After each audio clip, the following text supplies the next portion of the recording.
The sparring ring on Vanguard Station went silent the moment Threx Calor stepped onto the mat, and I felt my stomach tighten before he even raised his hand. I am Cale Dorian, and back then I was just another cadet trying to survive my first term at the academy. I had seen fights before. I had seen cadets from a dozen worlds test each other in that ring, testing strength, testing speed, testing who deserved respect and who did not. But I had never seen anyone look at another cadet the way Threx looked at Daniel Whitfield that morning. Daniel was the only human in our class. He stood near the edge of the mat, arms loose at his sides, watching Threx with an expression that was almost bored. Around him, cadets from 6 different worlds whispered to each other in low voices, the kind of whispers that carry insults without needing to be loud. "Watch this," someone muttered behind me. "The soft one is finally going to learn his place." I did not like the way that sounded, but I said nothing. That was my mistake, and I have carried it with me since. Threx was built like a wall. His people, the Calorans, came from a world with triple gravity, and every cadet from his species carried muscle that looked like it belonged on a heavy transport, not a person. He had spent the last 3 weeks mocking Daniel in the mess hall, in the training yards, in the narrow gray corridors between our dormitories. He called humans slow. He called them fragile. He called them a species that had gotten lucky enough to build starships before something with actual strength wiped them out. Daniel never fought back with words. He just smiled, shrugged, and moved on. I always assumed that was because he had nothing to say. Looking back now, I think it was because he simply did not care what Threx thought of him. That morning, the instructor called their names for a standard sparring evaluation. Nothing unusual. Every cadet had to face every other cadet at some point during the term, a simple exercise meant to build discipline and control, not to cause harm. The rules were clear: controlled strikes only. No cadet was supposed to swing with full force. Threx broke that rule before the match even started. "Finally," he said, cracking his knuckles as he stepped onto the mat, loud enough for the entire hall to hear. "Let us see what a Deathworlder is really made of." I remember that word, Deathworlder. It was not a compliment in our classes. Instructors used it the way you might describe a planet too dangerous to colonize, a place with crushing gravity, or endless storms, or predators around every corner. Human recruiting files listed Earth under that same category, and most cadets treated it as a punchline. A joke about a species that had somehow survived a terrible home and now expected respect for it. Daniel stepped onto the mat across from him, still calm, still unreadable. He rolled his shoulders once, the way you might stretch before a light jog, not before a fight. "Ready when you are," he said. The instructor, a tall Velcaran officer named Commander Aris Cade, raised a hand between them. "Standard rules. Controlled contact only. First to yield or first clean hit ends the round." Threx nodded, but something in his eyes told me he had no intention of following that instruction. I glanced at the other cadets around me. A few of them noticed it too. A girl beside me, a quiet Severnite cadet named Elira, leaned toward my ear. "He is not going to hold back," she whispered. "I know," I whispered back, and my hearts were already beating faster than they should have been for a routine training match. Commander Cade lowered his hand. "Begin." For one heartbeat, nothing happened. Daniel simply stood there, weight balanced, watching Threx the way a person might watch weather rolling in from a distance. Calm, almost patient. Then Threx moved. He did not ease into the exchange the way cadets were trained to. He did not test Daniel's guard with a light jab or a controlled push. He drove forward in a single explosive step, closing the distance in less than a second, his right arm already cocked back with every ounce of force his massive frame could generate. I heard someone gasp. I think it might have been me. This was not a controlled strike. This was not a training exercise anymore. Threx was swinging like he wanted to end the match in the ugliest way possible, like he wanted to prove a point in front of the entire class, like he wanted Daniel on the floor and everyone watching to remember it. Time seemed to stretch out in that moment. I saw Commander Cade's eyes widen. his hand already rising to call a stop that would come too late. I saw Elira's fingers dig into my arm. I saw Daniel's face, still calm, still watching, as if he had all the time in the world. And then Threx's fist arrived. I expected to hear the sound of impact, the dull, sharp crack of a strike, landing exactly where it was aimed. I expected to see Daniel stagger back, maybe fall, maybe need help standing again. That is what happens when a Caloran throws a full-force blow at someone half his size. That is what should have happened. That is not what happened. Daniel shifted his head at the very last instant, barely a few centimeters, just enough that Threx's fist did not land where it was meant to. Instead, Threx's own momentum carried him forward, off balance, his knuckles catching the edge of Daniel's jaw at an angle that should have meant nothing at all. For half a second, the entire hall held its breath. Then Threx made a sound I had never heard a Caloran make before.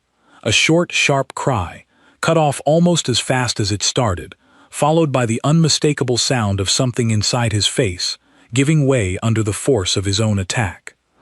He staggered sideways, one hand flying up to his cheek, and when he pulled it away there was blood on his fingers, dark and startling against his pale gray skin. His face had already begun to swell on one side, the bone beneath it visibly wrong, pushed inward where it should have been solid. Daniel did not move. He stood exactly where he had been standing, his jaw slightly reddened, nothing more. He blinked once, glanced at Threx, and tilted his head slightly to the side. "Was that supposed to hurt?" he asked. Nobody laughed. Nobody spoke. The entire training hall stood frozen in a silence so complete that I could hear the station's ventilation system humming somewhere above us. Threx dropped to one knee, his other hand braced against the mat, blood dripping steadily between his fingers now. His breathing had turned ragged, sharp gasps that sounded more like disbelief than pain. Commander Cade was already moving, already shouting into the comm unit on his wrist, calling for medical support, his voice tight with an urgency I had never heard from him before.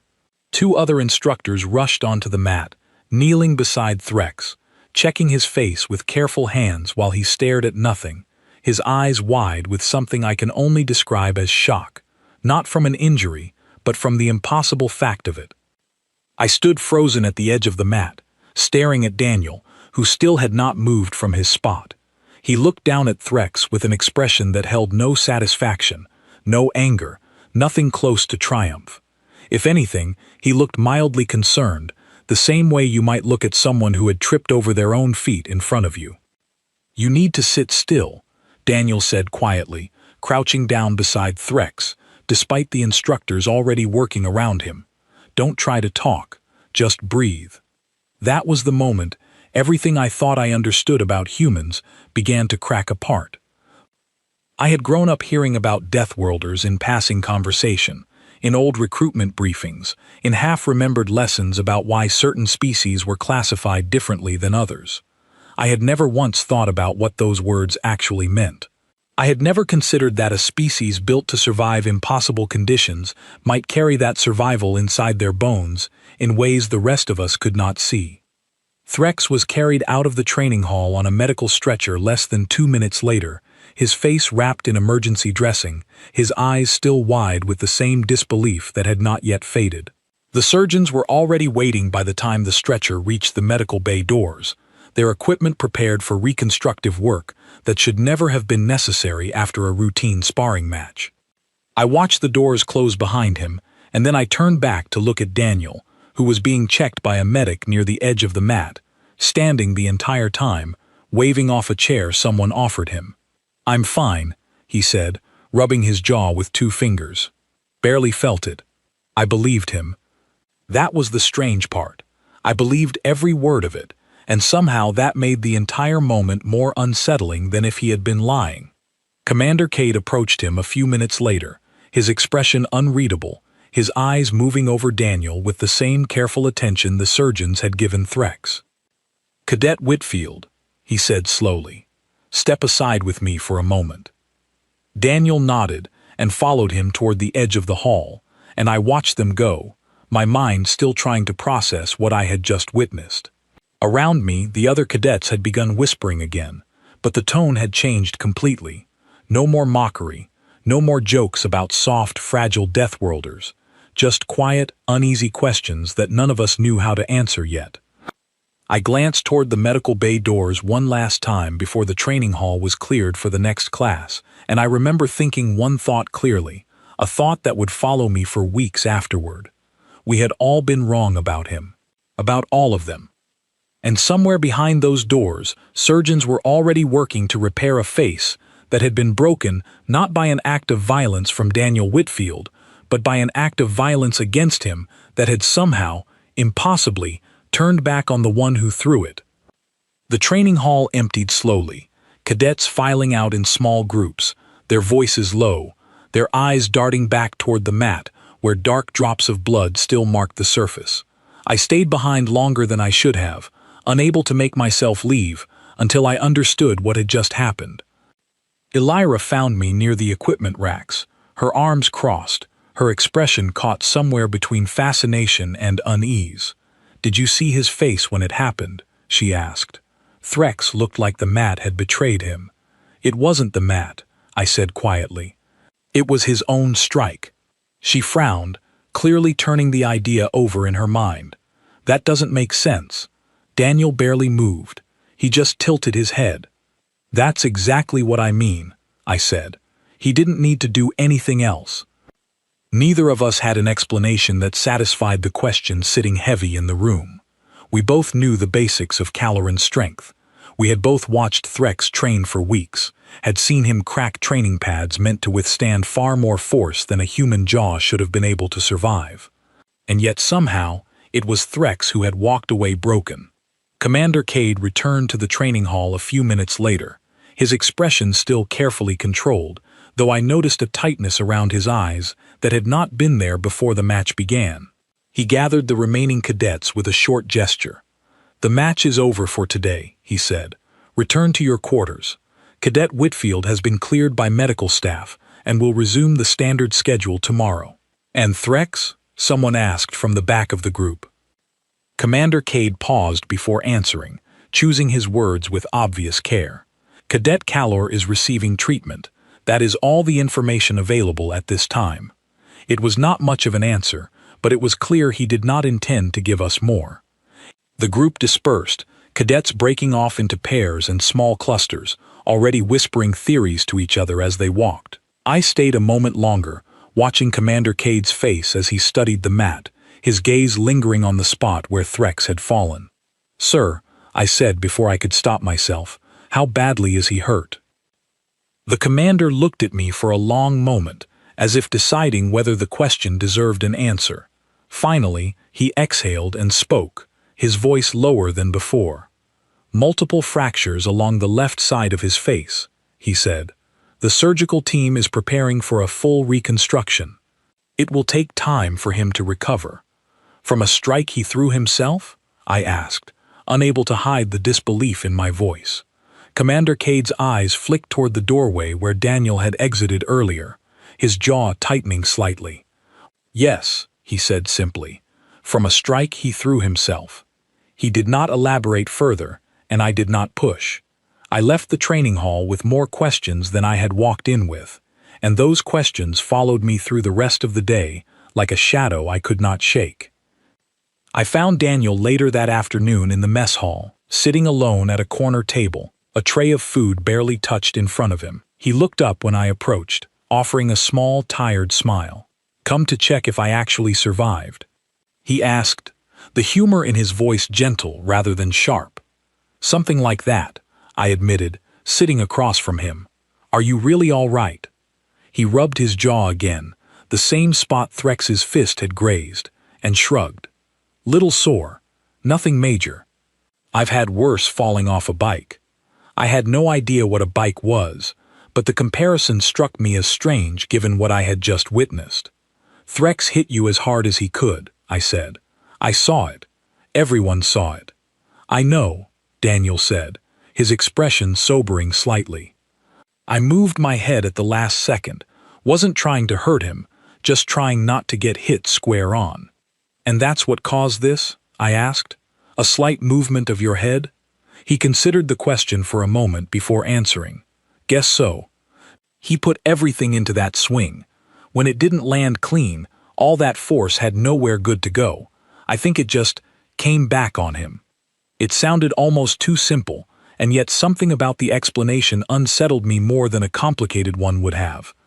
It meant this was not some rare fluke of circumstance.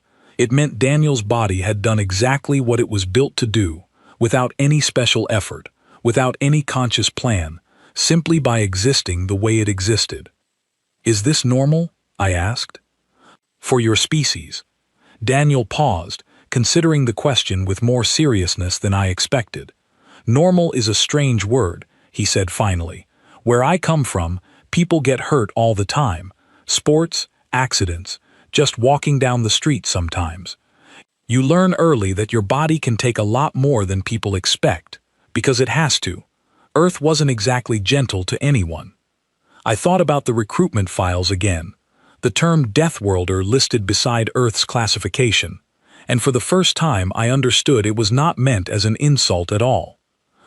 It was simply a description of the pressure his entire species had lived under for as long as anyone could remember, pressure that had shaped something inside them long before any of them ever left their home planet. You didn't seem surprised, I said, when it happened. Daniel shrugged again, pushing a piece of food around his tray without eating it. I've seen worse surprise people before. Didn't expect it to go that far, honestly. I just wanted to get through the match without causing trouble. You didn't cause it, I said. He did. Maybe, Daniel said quietly, doesn't make me feel much better about it. That surprised me more than anything else that day. I had expected pride, satisfaction, even quiet triumph after being mocked for weeks by someone who had just been carried out of the training hall on a stretcher. Instead, Daniel looked almost troubled, his eyes distant, his usual easy humor dimmed by something heavier. You're worried about him, I said slowly, understanding dawning as I spoke the words aloud. He's still a person, Daniel said simply. Doesn't matter what he said to me before. Nobody should get hurt like that. Not really. I did not know how to respond to that.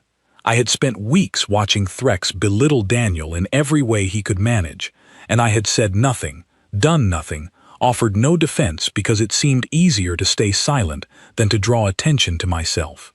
And here was Daniel, the one who had suffered every insult, worrying about the well-being of the very person who had tried to humiliate him in front of the entire class. We sat in silence for a while after that, the noise of the mess hall filling the space between us. Other cadets glanced our way occasionally, some with curiosity, some with something closer to caution, as if Daniel had suddenly become something they were not quite sure how to categorize anymore. Later that evening, I found myself in the small study terminal near my dormitory, pulling up whatever public information I could find on human physiology. Most of it was surface level, general facts meant for basic cross-species education, nothing that explained what I had witnessed that morning. Bone density figures, average strength ranges, reaction time comparisons. None of it accounted for what had happened in that training hall. Elira joined me partway through, pulling a chair beside mine and glancing at the screen. Still trying to understand it, she asked. I can't stop thinking about it, I admitted. Everything I read makes it sound like humans should be weaker than us in almost every measurable way. Slower reflexes, less raw strength, shorter lifespans in some environments. And yet Threx is in surgery right now, Elira finished. Exactly. She was quiet for a moment, scrolling through the same basic files I had already read. Maybe the numbers don't tell the whole story, she said finally. Maybe there's something about how their bodies handle force that doesn't show up in a simple chart. I thought about what Daniel had said in the mess hall, about Earth not being gentle to anyone, about bodies that had to survive things most other species never faced in their evolutionary history. It was starting to feel like there was an entire dimension to human biology that none of our standard education had prepared us to understand. I want to know more, I said, not just about Daniel, about all of them, about what Deathworld actually means. Elira glanced at me, a small, knowing smile forming at the corner of her mouth. "Careful," she said. "That kind of curiosity has a way of changing how you see everything else around you." She had no idea how right she would turn out to be. That night, sleep did not come easily. I kept replaying the moment in my mind, over and over, the sound Threx made, the blood on his fingers, the strange stillness in Daniel's expression as he crouched beside the person who had just tried to hurt him. I thought about every dismissive comment I had heard about humans since arriving at the academy, every joke about their fragile bodies and short lifespans, every assumption that their species had simply gotten lucky in the long history of the galaxy. None of it matched what I had seen that morning. Somewhere on the other side of the station, surgeons were carefully reconstructing the face of a cadet who had been convinced, right up until the moment his fist connected, that he was about to prove exactly how weak humans truly were.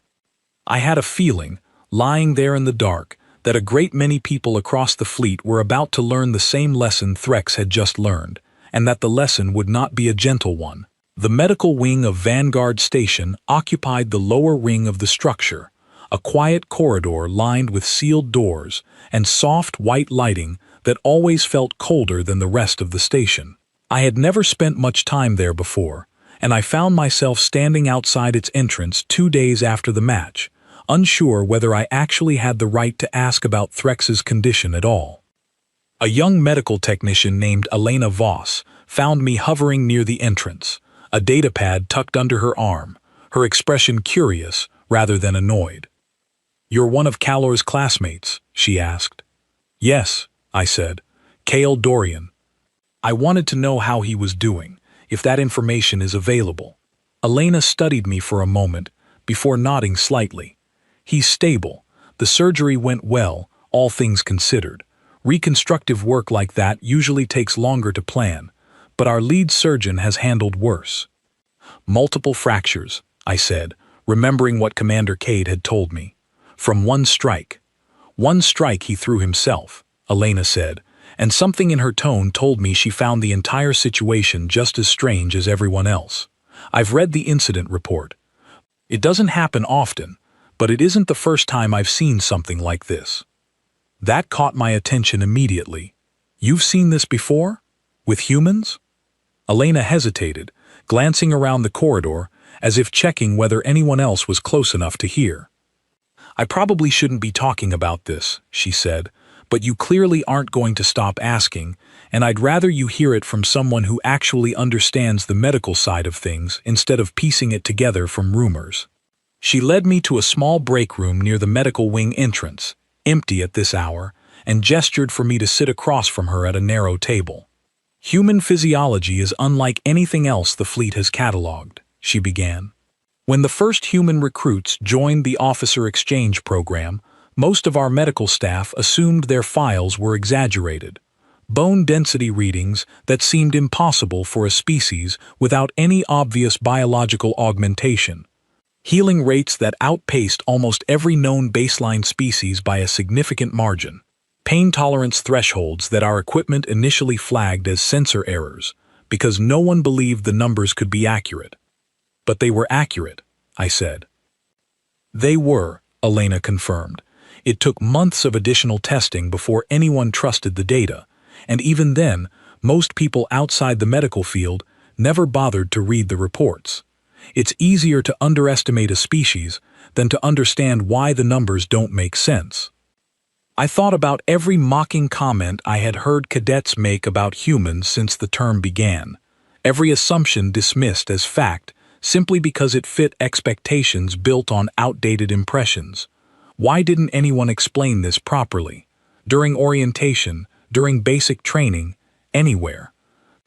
Elena shrugged, though there was something apologetic in the gesture. "Politics, mostly. A lot of species aren't comfortable admitting that a newcomer to the fleet might be physically capable of things their own warriors cannot easily match. It's easier to file it away as classified medical data and let everyone keep their assumptions." "So Threx had no idea what he was actually risking," I said slowly. "None," Elena confirmed. "Almost no cadet outside specialized medical training does. That's part of why incidents like this keep happening." People see someone who looks less imposing, hear a term like Deathworlder, without understanding what it actually implies, and assume it means fragile instead of what it actually means. Which is? I asked. Elena leaned back slightly, choosing her words with obvious care. It means their planet spent millions of years trying to kill every single one of their ancestors before they had the chance to reproduce. Crushing gravity variations, extreme predators, diseases that would wipe out entire regions in weeks, environmental disasters on a scale most other worlds never experienced. Humans didn't survive Earth by being weak, Kale. They survived because their bodies adapted to endure things that would have ended almost any other species we've ever catalogued. I sat with that for a long moment, letting the weight of it settle. And nobody prepares the rest of us for that, I said finally. We just assume weakness because they don't look the way we expect strength to look. Exactly, Elena said. It's a dangerous assumption. Cadet Calor learned that the hard way, but he's far from the first, and I doubt he'll be the last, unless something changes in how this information gets shared. She pulled up a file on her datapad, angling it slightly so I could see part of the screen, careful to keep certain details hidden that were clearly beyond what she was allowed to share with a cadet outside the medical division. Still, what she showed me was enough. Reports from other stations across the fleet. Incidents involving human recruits in training exercises, security details, even minor altercations that had escalated far beyond what anyone expected. In nearly every case, the human recruit involved had walked away with minor injuries, while whoever had underestimated them required significant medical attention. This isn't isolated, I said quietly. It never is, Elena replied. It's simply rare enough that most people never witness it directly, so the pattern goes unnoticed. You happen to see it happen with your own eyes. That tends to change how a person thinks about things. I left the medical wing that afternoon with a heavier understanding than I had walked in with, and a growing sense that the Academy, and perhaps the entire fleet, had been operating under a dangerous misunderstanding about an entire species for longer than anyone wanted to admit. 3 days later, Commander Cade called our class together for an unscheduled briefing, something that had never happened before during my time at the Academy. We gathered in the main lecture hall, murmuring among ourselves, uncertain what the sudden meeting could mean. Daniel sat near the back, quiet as always, though I noticed several cadets glancing his way, with expressions that ranged from curiosity to something close to caution. Commander Cade stood at the front of the room, his posture stiff, his expression carrying the same careful control I had seen from him since the incident. Effective immediately, he began, all combat training protocols involving human cadets will be revised to reflect updated safety guidelines. A murmur rippled through the room. Someone near the front raised a hand. Sir, does this mean human cadets will train separately from the rest of us? No, Commander Cade said firmly. It means every cadet, regardless of species, will be required to complete additional briefing modules on cross-species physiology before participating in any full-contact training exercise. This is not a punishment directed at any individual. This is a correction to a gap in our education that should have been addressed long before now. I glanced toward Daniel, who sat with his arms crossed, his expression unreadable, clearly uncomfortable with the amount of attention now focused in his direction because of an incident he had never wanted any part of. Cadet Calor's injuries were severe enough to require extended medical leave, Commander Cade continued. He is expected to make a full recovery, but this incident highlighted a serious deficiency in how this academy prepares its cadets to understand one another. That deficiency will be corrected. The room remained silent, absorbing the weight of his words.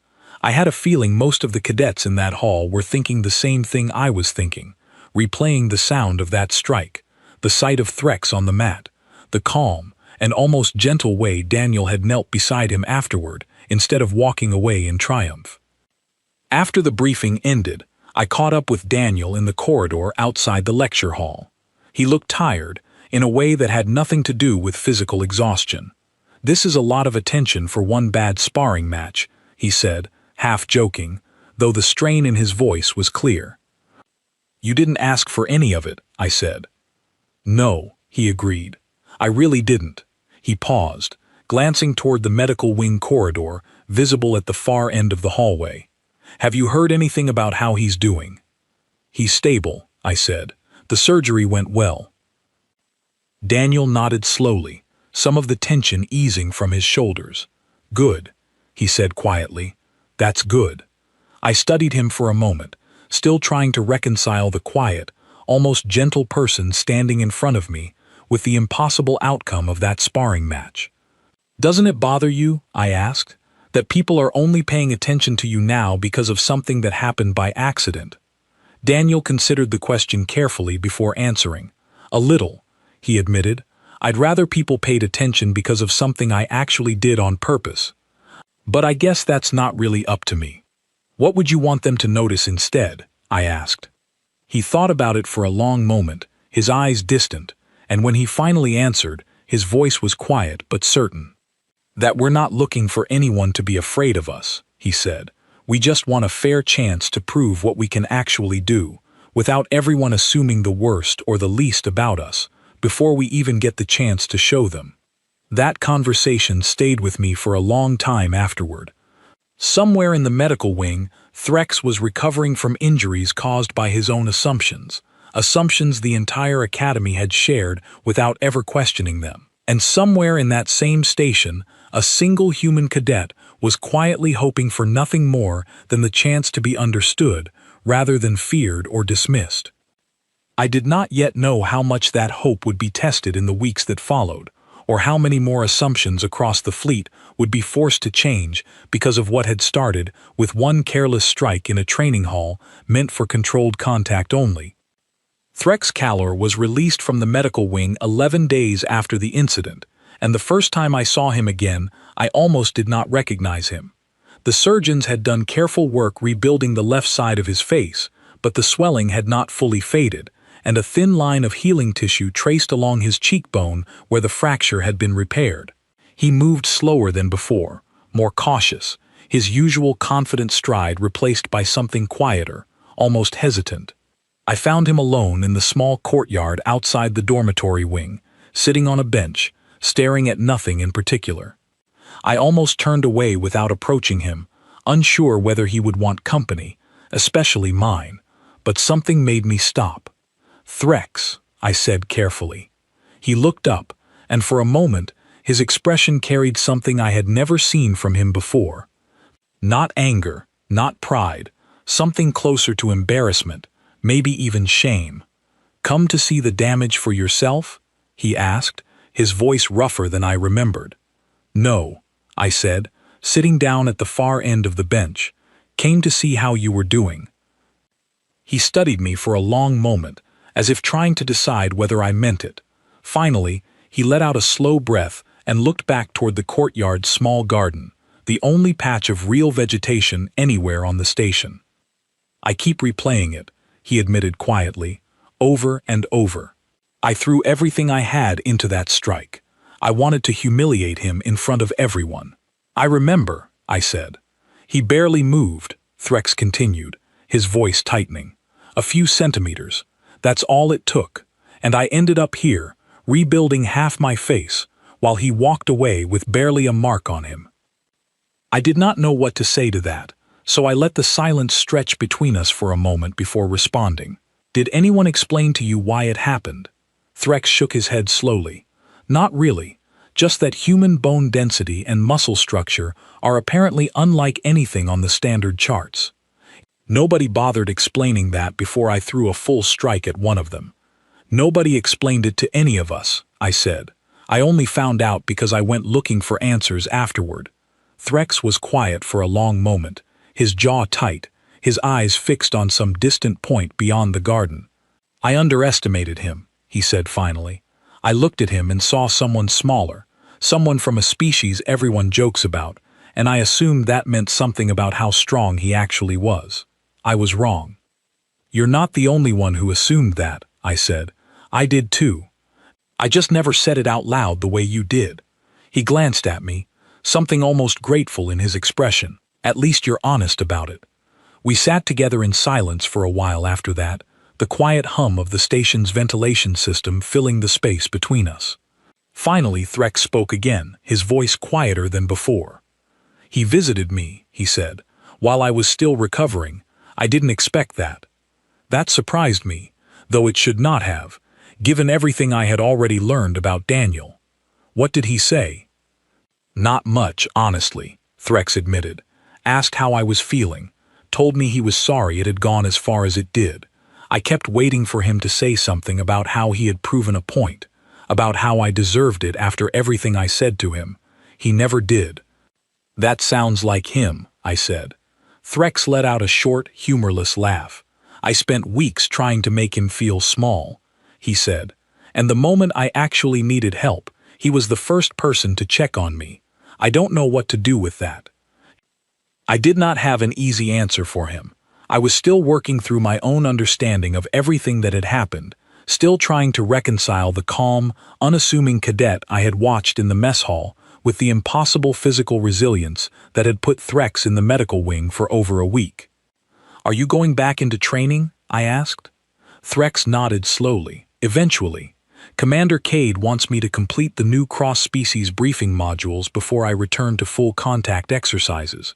Apparently that applies to everyone now, not just me." "It does," I confirmed. "The entire class has to complete them." "Because of me," Threx said, a trace of the old shame creeping back into his voice. "Because of what happened," I corrected gently. "Not just because of you. Because none of us understood what we were dealing with, and someone finally decided that needed to change." Threx nodded slowly, absorbing that, and for the first time since I had approached him, some of the tension in his shoulders seemed to ease.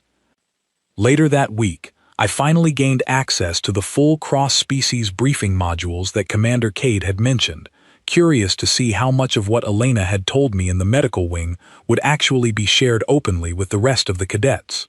The material was more detailed than I expected, covering physiological baselines across a wide range of known species, including an extensive section dedicated specifically to humans. I sat alone in the small study terminal near my dormitory, reading through the material late into the evening. The section on human evolutionary history was more thorough than anything I had encountered before, detailing the extreme conditions that had shaped their species over countless generations, environmental instability unlike almost any other known homeworld, predation pressures that had forced constant physical adaptation, diseases that had wiped out significant portions of their population multiple times throughout their history, each time leaving behind survivors whose bodies had adapted just a little further toward resilience. It was not simply a list of statistics. It read almost like a survival story stretched across millions of years, each generation slightly tougher than the one before it, shaped entirely by the necessity of enduring a world that had never made anything easy for them. I thought about Daniel's words in the mess hall, about Earth not being gentle to anyone, and I finally understood exactly what he had meant. It was not simply a passing comment, it was an entire history compressed into a handful of quiet sentences, delivered without any hint of the weight behind them. The briefing also included a section on documented incidents involving human recruits across various fleet stations, carefully anonymized but detailed enough to paint a clear picture. Training accidents where human cadets sustained far less damage than expected during unexpected escalations. Security incidents where human personnel had withstood injuries that should have been incapacitating, continuing to perform their duties with only minor treatment required afterward. Even a handful of cases involving hostile encounters where human crew members had survived situations that similar incidents involving other species had proven fatal. It was not that humans were invulnerable. The reports made that clear enough, describing cases where human personnel had indeed been seriously injured or worse. But the threshold required to cause that kind of harm was consistently higher than almost any other species in the fleet, a pattern that had apparently gone unaddressed in standard training material for far longer than it should have. I closed the file that night with a strange, unsettled feeling I could not quite name.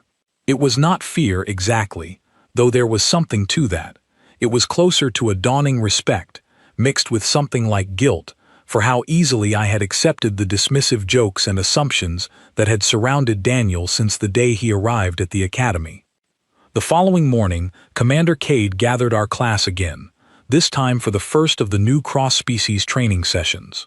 Threx sat near the front, his expression more subdued than usual, the healing marks on his face still faintly visible. Daniel sat a few rows back, quiet as always, though I noticed several cadets glancing his way with expressions that had shifted noticeably since the incident. No more mockery, no more dismissive jokes, just careful, curious attention, the kind reserved for something people were still trying to understand. Commander Cade began the session with a simple statement that stayed with me long after the class ended. "This academy trains cadets from dozens of worlds," he said, "each with different strengths, different weaknesses, and different histories that shaped who they became.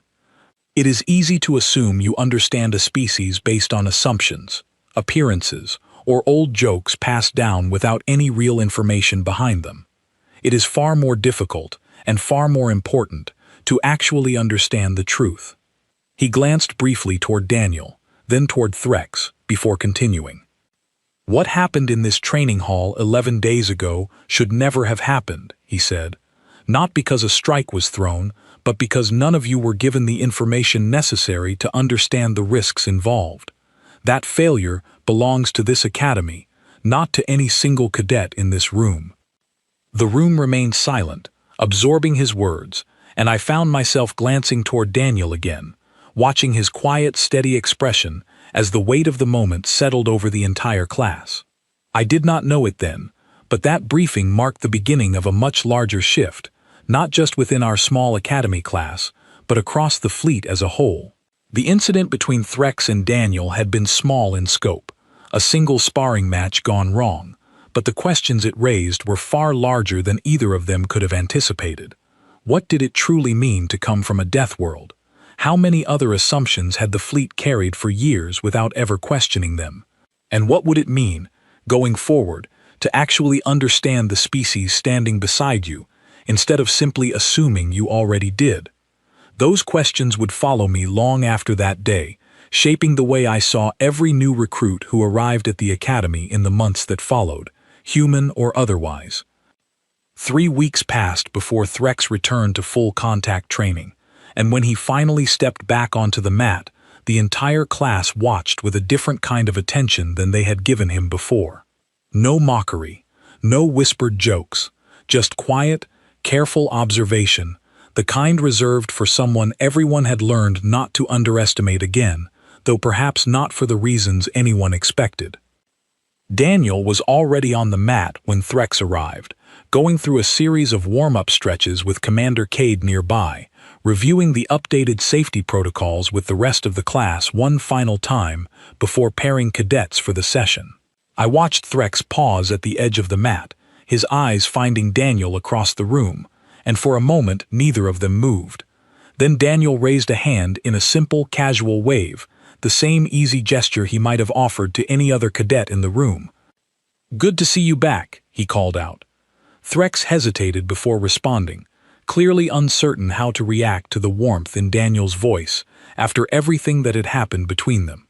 Finally, he nodded, crossing the mat to stand a short distance away. "Didn't expect you to be glad about that," Threx said, his voice careful, testing the space between them. "Why wouldn't I be?" Daniel asked, genuine confusion in his tone. "You're not the enemy. You just threw a bad punch." A ripple of quiet laughter moved through a few of the nearby cadets, breaking some of the tension in the room. Even Threx's mouth twitched slightly, something close to a smile threatening to break through his usual serious expression. "A bad punch," Threx repeated. "That's one way to put it." "Best way I know how," Daniel said, shrugging. Commander Cade called the class to order shortly after, dividing cadets into pairs for the day's exercises, careful to keep Threx and Daniel separated for the first several rounds. I ended up paired with Elira near the edge of the mat, close enough to watch the rest of the session unfold while going through my own drills.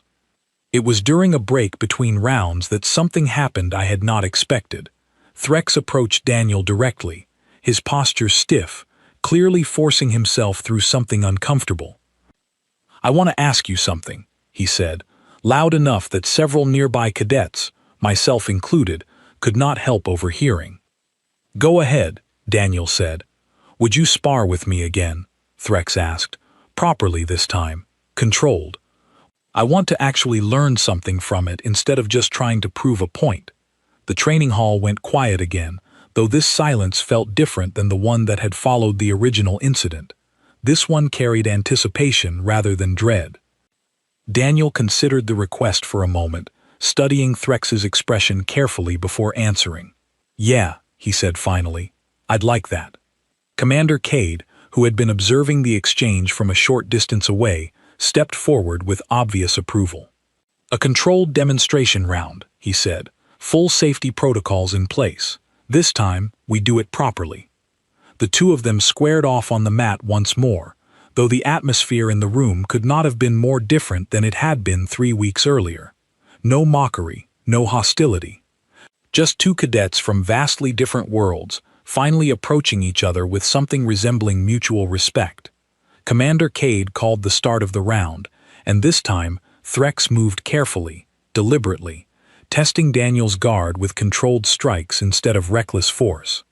Daniel matched his pace, blocking and countering with a calm precision that made it clear he had been holding back significantly more than any of us had realized during the original incident. I watched closely, noticing details I had missed the first time. The way Daniel moved was not slow or clumsy, as Threx and so many others had assumed. It was measured, efficient, every motion calculated to use exactly the amount of force necessary and nothing more. There was a kind of quiet confidence in it, the confidence of someone who understood exactly what their body was capable of and had no need to prove it through unnecessary aggression. The round ended a few minutes later, with Commander Cade calling a clean stop, both cadets breathing hard but uninjured, a marked difference from the outcome of their first encounter. Threx lowered his guard, studying Daniel with something like genuine curiosity now, rather than the dismissive contempt he had carried before. "You were holding back before," Threx said, not quite a question. "Wasn't trying to hurt anyone," Daniel replied simply. "Never was." Threx nodded slowly, absorbing that. "I could learn a lot from someone who fights like that," he admitted, his voice carrying none of the earlier arrogance that had defined so much of his behavior before the incident. "Any time you want to train together, I'm in," Daniel offered. It was such a simple statement, offered without any trace of resentment or lingering anger, and yet it seemed to affect Threx more deeply than any lecture or briefing module could have. I watched something shift in his expression, a kind of quiet humility settling over features that had once carried nothing but pride and dismissiveness. News of the demonstration round spread through the academy quickly, and over the following weeks, I noticed a gradual shift in how cadets across every species interacted with the small handful of human recruits training alongside us. The mocking comments disappeared almost entirely, replaced by a cautious curiosity that eventually, in many cases, grew into genuine friendship and respect. Daniel became something of an unofficial reference point for that shift. Cadets who once avoided him now sought him out, asking questions about human history, about the conditions on Earth that had shaped his species into what they had become. He answered every question patiently, never boastful, never dismissive, simply honest about a history that had clearly shaped him in ways most of us struggled to fully comprehend. I found myself spending more time with him over those weeks, partly out of continued curiosity, partly because I genuinely enjoyed his company. He had a dry sense of humor that took some getting used to, and a patience with the rest of us that seemed almost limitless, even when our questions bordered on rude or invasive. "Does it bother you," I asked him one evening, as we sat together in the station's small observation deck, watching the slow rotation of stars beyond the viewport, "that everyone only started respecting you because of an accident?" Daniel considered the question for a long moment before answering. "A little," he admitted, "but I've learned not to focus too much on how respect starts. What matters more is what people do with it once they have it." "And what do you want them to do with it?" I asked. Treat the next new species that shows up the same way, he said simply. Don't wait for someone to get hurt before you actually try to understand who you're standing next to. I thought about Threx, about the courtyard conversation we had shared weeks earlier, about the quiet transformation I had watched happen in someone who had once seemed so certain of his own superiority. Daniel's words carried more weight than he probably realized. You're not what I expected, I admitted. None of you are, honestly. I think most of us assumed humans were exactly what the jokes made you out to be. Fragile. A little pitiful, honestly. Daniel laughed softly at that, though there was no bitterness in the sound. We get that a lot, he said. I think it's because we don't look the way people expect strength to look. No natural armor, no obvious weapons built into our bodies. Just soft skin and slow-looking movements, at least on the surface. But underneath that, I said slowly, working through the thought as I spoke it aloud, there's something the rest of us never bothered to look for. Something like that, Daniel agreed.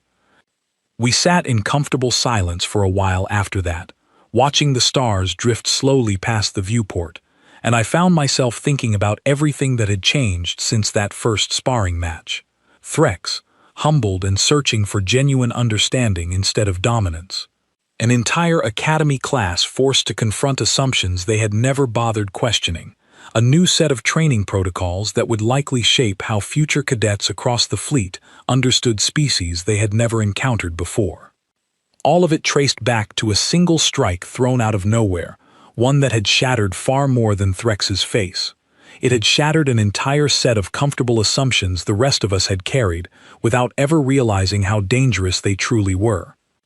Months later, near the end of our first year at the academy, I stood in the same training hall where it had all begun, watching a new group of first-term cadets go through their initial sparring evaluations. Among them stood a young human recruit, nervous, clearly uncertain how the rest of the class would treat her. I watched Threx, now serving as a senior cadet mentor for the newer students, approach her before the session began, offering a few quiet words of encouragement I could not quite hear from where I stood. Whatever he said seemed to ease some of her nervousness, and she nodded gratefully before stepping onto the mat for her first evaluation. Daniel stood nearby as well, watching the proceedings with quiet satisfaction, occasionally offering advice to nervous cadets from other species who approached him with questions about training or academy life in general. He had become something of a fixture at the academy, respected not for the incident that had first brought him attention, but for the quiet consistency and patience he had shown in every interaction since. I thought back to that first day, to the whispered mockery that had surrounded him before anyone understood what he was truly capable of, and I felt a quiet sense of gratitude for how much had changed since then. Not because of fear, though a healthy respect for human resilience had certainly become standard knowledge across the fleet by that point, but because of genuine understanding, hard-won through uncomfortable lessons that none of us would forget anytime soon. The recruitment files still listed Earth under the Deathworld classification, a term that had once carried nothing but mockery and dismissiveness in casual conversation among cadets who understood nothing about what it actually meant. Now, across every academy station in the fleet, that same term carried a very different weight. Not a joke, not an insult, a quiet acknowledgement of a species that had survived impossible odds for countless generations, emerging not weakened by the struggle, but strengthened by it in ways the rest of the galaxy had never fully appreciated until they finally took the time to look closer. I never forgot the sound of that first strike, or the shocked silence that had followed it, or the sight of Daniel kneeling beside the person who had tried to hurt him, offering quiet reassurance instead of triumph. It had taught me something I doubt I would have learned any other way, something that stayed with me through every year that followed at the academy and beyond. Strength does not always look the way you expect it to. Sometimes it walks quietly through mess halls, absorbing insults without complaint. Sometimes it kneels beside an enemy in their weakest moment, offering comfort instead of pride. And sometimes it takes an entire academy by surprise, teaching everyone within its walls a lesson none of us ever expected to learn from someone we had once, foolishly, dismissed as fragile. The Deathworlders, as it turned out, were never the ones who needed protecting. We simply needed to understand them before it was too late to learn that lesson gently.